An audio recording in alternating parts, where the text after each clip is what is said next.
شروع اللہ کے نام سے جو بڑا مہربان نہایت رحم والا ہے۔ آپ سب کو حسانی اسلامک اسٹوڈیو میں خوش آمدید۔ جب سے دنیا قائم ہوئی، حضرت آدم علیہ السلام کی نسل بڑھتی اور پھیلتی گئی۔ انسان دو حصوں میں تقسیم ہو گیا، کسی نے نیکی کی راہ اختیار کی تو کسی نے بدی کا راستہ اپنایا۔ جس نے نیکی اختیار کی وہ صراط مستقیم پر رہا، جس نے بدی کا راستہ اختیار کیا وہ اللہ کے غضب میں آ گیا۔ صراط مستقیم پر چلنے والوں کی تعداد ہمیشہ کم رہی، گمراہ انسانوں کی تعداد زیادہ رہی۔ ان گمراہ لوگوں کو راہ راست پر لانے کے لیے اللہ کے نبی آتے رہے۔ حضرت آدم علیہ السلام کے زمانے کے بڑے عرصے بعد اللہ نے حضرت نوح علیہ السلام کو بھیجا۔ آپ پر 10 صحیفے نازل ہوئے تھے۔ حضرت نوح علیہ السلام اللہ کے نبی تھے۔ آپ علیہ السلام کو آدم ثانی بھی کہتے ہیں۔ آپ علیہ السلام کے زمانے میں بھی گمراہی پھیلی ہوئی تھی، صرف چند لوگ ہی نیک تھے، اکثریت گمراہ لوگوں کی تھی۔ آپ نے اپنی قوم کو راہ راست پر لانے کے لیے تبلیغ شروع کی۔ وہ لوگ ہر قسم کی برائیوں میں مبتلا تھے، چوری، بے ایمانی، امانت میں خیانت کرنا، جھوٹ بولنا، شرمناک کام کرنا، ماں باپ کی خدمت نہ کرنا، کمزوروں کو حقیر سمجھنا، غریبوں کو دھتکارنا، جھگڑا کرنا، قتل کرنا، دوسروں کا مال چھیننا عام بات تھی۔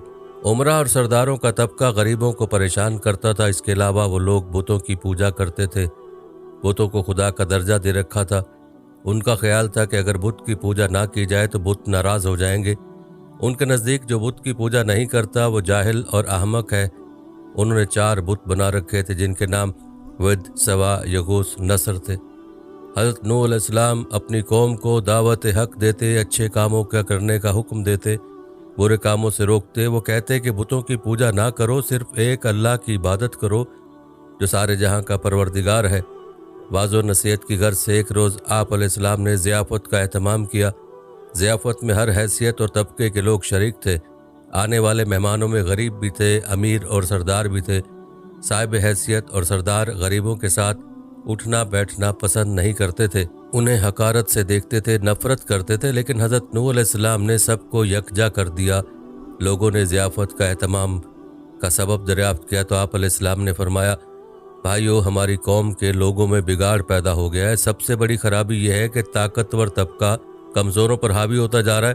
جو کمزور ہیں وہ بھی ہمارے ہی بھائی ہیں۔ تم غریبوں کے ساتھ اٹھنا بیٹھنا پسند نہیں کرتے، تم ان سے نفرت کرتے، ان میں جو بھوکا ہوتا ہے تم کھانا نہیں کھلاتے، اگر کوئی پیاسا تم سے پانی مانگتا ہے تو تم پانی نہیں پلاتے، اگر کوئی بیمار ہو جاتا تو تم ان کی عیادت نہیں کرتے، تم اپنے ماں باپ کی خدمت نہیں کرتے، دوسروں کا مال ناجائز طور پر کھاتے ہو، دوسرے کی ملکیت پر قبضہ کرتے ہو۔ یہ تمام شیطانی کام ہے۔ اس کے علاوہ تم اپنے ہاتھوں سے بنائے ہوئے بتوں کی پوجا کرتے ہو۔ یہ بت تو تمہاری طرح مخلوق ہیں اور یہ تو تم سے بھی کمتر ہیں۔ یہ کہاں کی عقل مندی ہے؟ میں تمہیں ایک بڑے عذاب کی خبر دینے آیا ہوں۔ مہمانوں میں سے ایک شخص نے کہا، عجیب شخص ہے، ہمیں کہنے چلا ہے کہ ہم اپنے معبودوں کو چھوڑ دیں، عبادت نہ کریں۔ حضرت نوح علیہ السلام بولے، میں یہ نہیں کہتا کہ عبادت چھوڑ دو، عبادت کرو صرف اس ہستی کی جس نے ساری دنیا پیدا کی ہے، جو مارتا ہے اور جلاتا ہے۔ ایک نے کہا، نوح علیہ السلام تو ایسا کہتے ہی رہتے ہیں، ہم اپنے معبودوں کے خلاف باتیں سننے کے لیے نہیں آئے، ہم تو وہ کرتے ہیں جو ہمارے باپ دادا کیا کرتے تھے۔ آخر میں لوگ مجلس سے اٹھ کر جانے لگے۔ ایک مرتبہ حضرت نوح علیہ السلام ایک راستے سے گزر رہے تھے کہ ایک بوڑھا نظر آیا۔ بہت لاغر تھا، چلنے کی تاب نہیں تھی۔ حضرت نوح علیہ السلام نے دریافت کیا کہ تم اس حال میں راستے میں کیوں پڑے ہوئے ہو؟ کیا تمہارا کوئی گھر نہیں ہے؟ بوڑھے نے جواب دیا کہ میرے 7 بیٹے ہیں، انہوں نے بڑھاپے کے سبب مجھے گھر سے نکال دیا ہے، میرے پاس کھانے کے لیے بھی کچھ نہیں ہے۔ حضرت نوح علیہ السلام اسے اپنے گھر لے گئے اور کہا کہ تم اس گھر میں رہو، میں تمہیں کھانا دیا کروں گا۔ آپ علیہ السلام نے دعا کی تو ایک اجنبی شخص گھر میں داخل ہوا۔ اس کے ہاتھ میں ایک خوان تھا جس میں ہر قسم کے کھانے تھے۔ اس نے حضرت سے فرمایا کہ کھانا میں آپ کے مہمان کے لیے لایا ہوں، اسے کھلا دیں۔ اس نے کہا کہ اللہ کسی کو بھوکا نہیں سلاتا۔ وہ بوڑھا حضرت نوح علیہ السلام پر ایمان لے آیا۔ ایک روز ہدایت کی غرض سے گھر سے نکلے اور ایک بلند مقام پر کھڑے ہو کر بولے، لوگوں، میں نیکی کی طرف بلا رہا ہوں، اللہ نے مجھے نبی بنا کر بھیجا ہے تاکہ میں تم لوگوں کو ہدایت کروں، میرا کہا مان لو تو فائدے میں رہو گے۔ تم لوگ ماں باپ کی خدمت کیا کرو، انہیں گھر سے نہ نکالو، انہیں تکلیف مت دو، ضرورت مندوں کی ضرورت پوری کرو، یتیموں، بیواؤں اور محتاجوں کی مدد کرو، بیماروں کی عیادت کرو، ہر کمزور طاقتور کا محتاج ہوتا ہے، بات بات پر لوگوں کی جان نہ لو، یہ کام خدا کو پسند نہیں ہے۔ اگر تم سب اللہ کے احکام پر عمل کرو تو تمہارے لیے کثرت سے تم پر بارش بھیجے گا، مال اور اولاد میں ترقی دے گا، تمہارے لیے نہریں بہائے گا۔ حضرت نوح علیہ السلام ہر ایک شخص کے بعد جا کر ہدایت کرتے، کبھی کبھی اجتماع سے بھی خطاب کرتے۔ ایک مرتبہ ایسا بھی ہوا کہ حضرت نوح علیہ السلام ایک راستے سے گزر رہے تھے تو کچھ لوگوں نے آپ علیہ السلام کا راستہ روک لیا اور مارنے کے درپے ہو گئے۔ کچھ لوگوں نے پتھر بھی برسائے۔ ایک شخص آگے آیا، لوگوں سے کہا کہ تم اسے کیوں مارتے ہو؟ اس نے تمہارا کیا نقصان کیا ہے؟ تو لوگوں نے کہا کہ ہمارے بتوں کے خلاف باتیں کرتا ہے جب ہم عبادت کرتے ہیں۔ ایک اور شخص نے کہا کہ یہ کہتا ہے کہ میں نبی ہوں، اللہ نے مجھے نبی بنا کر بھیجا ہے۔ یہ تو ہم ہی جیسا انسان ہے، یہ کھاتا پیتا کام کرتا ہے، اس کے پاس دولت بھی نہیں ہے۔ خدا کو اگر نبی بنانا ہوتا تو کسی سردار اور امیر آدمی کو نبی بناتا۔ حضرت نوح علیہ السلام نے جواب دیا، میرے رسول ہونے کا سب سے بڑا ثبوت یہ ہے کہ میں تمہارے ہی معاشرے کا فرد ہوں، لیکن اس کے باوجود میں تمہاری طرح بے جان بتوں کو نہیں پوجتا۔ دوسرا بڑا ثبوت یہ ہے کہ میں تم لوگوں کو نصیحت کر رہا ہوں، لیکن اس کا کوئی معاوضہ تم سے طلب نہیں کرتا۔ میرا اجر تو اللہ کے ذمہ ہے۔ میں تو یہ کہتا ہوں کہ کسی پر ظلم نہ کرو۔ میں تو تم سب لوگوں کو نیکی اور بھلائی کی طرف بلا رہا ہوں، میں تمہارا خیر خواہ ہوں۔ ان میں سے ایک نے کہا، نوح بادشاہ یا سردار بننا چاہتا ہے تاکہ اس کی عزت ہو۔ حضرت نوح علیہ السلام نے فرمایا، تمہاری عقلوں کو کیا ہو گیا کہ پتھروں کو پوج رہے ہو؟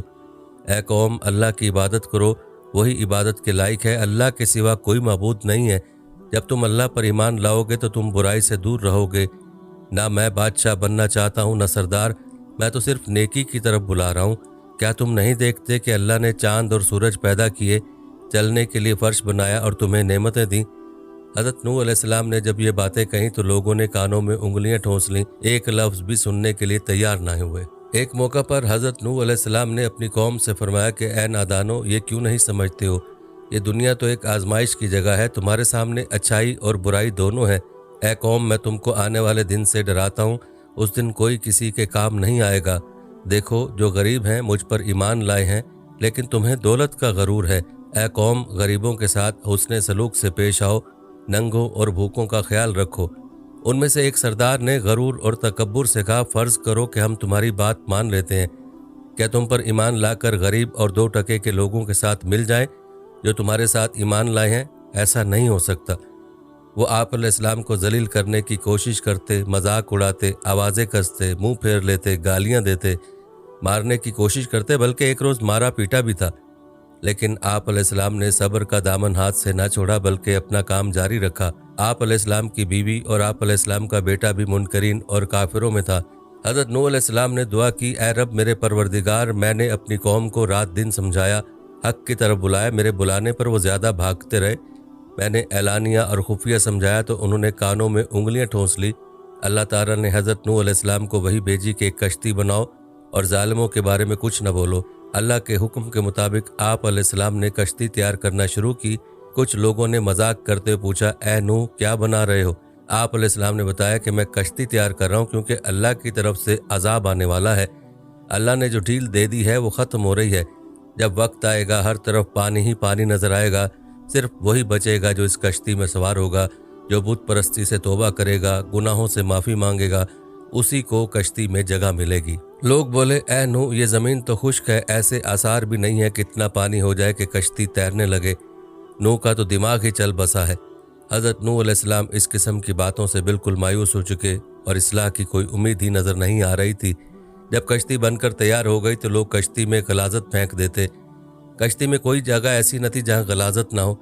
کافر غلاظت پھیلانے کے لیے کشتی کے اندر جایا کرتے تھے، یہ ان کا معمول بن چکا تھا۔ ایک مرتبہ ایک کوڑھ کا مریض بھی اپنے ناپاک مقصد کے ساتھ کشتی کے اندر گیا۔